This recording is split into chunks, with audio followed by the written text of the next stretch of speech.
कृष्णा, राधे राधे, श्री हरिवंश सभी भक्तों को। और यहाँ मैंने बच्चों को दिए हैं दूध और फैन। शाम का भोग इनको लग चुका है।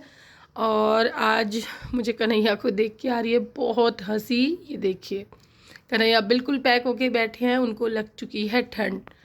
और मुझे आज सुबह से नहीं, मुझे बोले कल से ही ये भाव आ रहे हैं कि कन्हैया को ठंड लग चुकी है और उन्हें अभी भी बहुत ठंड लग रही है। देखिए कैसे पैक होके बैठे हैं वो।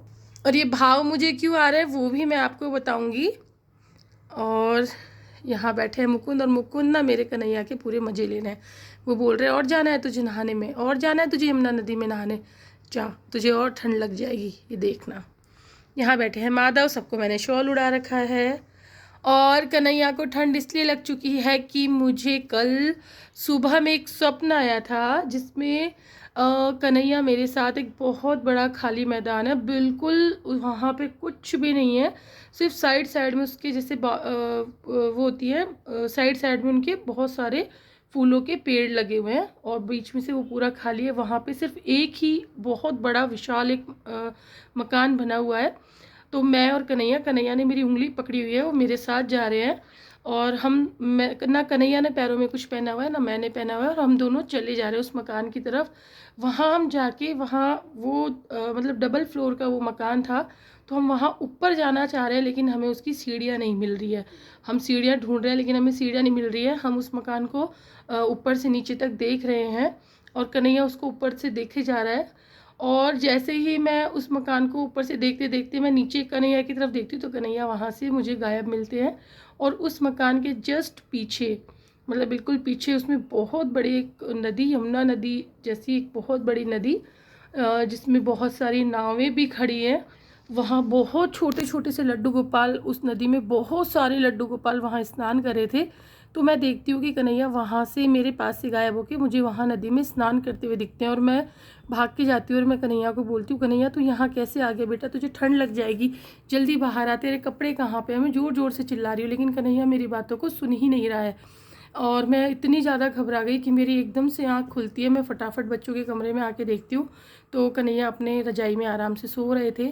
तब मुझे तसल्ली आती है। तो अब ये यमुना नदी में नहा के आए हैं तो इनको लग चुकी है ठंड।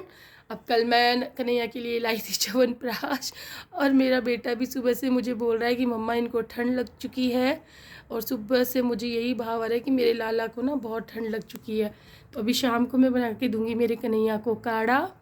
और मुकुंद ले रहे पूरे मज़े, मुकुंद पूरे मज़े ले रहे कन्हैया के। और जाना है तुझे नदी में नहाने के लिए, और मैया की बात मत मान, जा नदी में नहाने के लिए, तुझे बहुत ठंड लग जाएगी, मैंने बोला था तुझे ठंड लग जाएगी। लेकिन कन्हैया को समझ ही नहीं आता। कन्हैया क्यों गए थे आप बेटा इतनी ठंड में नहाने के लिए? गन्नी बात होती है, मैया की बात नहीं मानते बेटा। वो पूरे पैक होके बैठे हैं, ये देखिए बहुत। और हमारे यहाँ तो ठंड भी बहुत है। और यहाँ बैठी है मेरी लाडो और मेरी राधिका। इनको मैं पोशाक ही पहनाती हूँ, पोशाक के ऊपर मैं इनको स्वेटर भी पहना देती हूँ, पर मैं अधिकतर शॉल ही इनको कैरी करवाती हूँ क्योंकि मुझे लाडो और राधिका के लिए वेस्टर्न ड्रेस की फीलिंग कभी नहीं आती है। श्रृंगार जब हम करते हैं तो हम इनको पोशाक ही पहनाते हैं।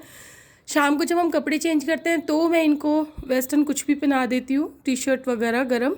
लेकिन सुबह के श्रृंगार में हम इनको प्रॉपर पोशाक ही पहनाते हैं क्योंकि श्री राधा रानी के लिए मुझे कभी भी उनके श्रृंगार के वक्त मुझे वेस्टर्न ड्रेस की फीलिंग ही नहीं आती है।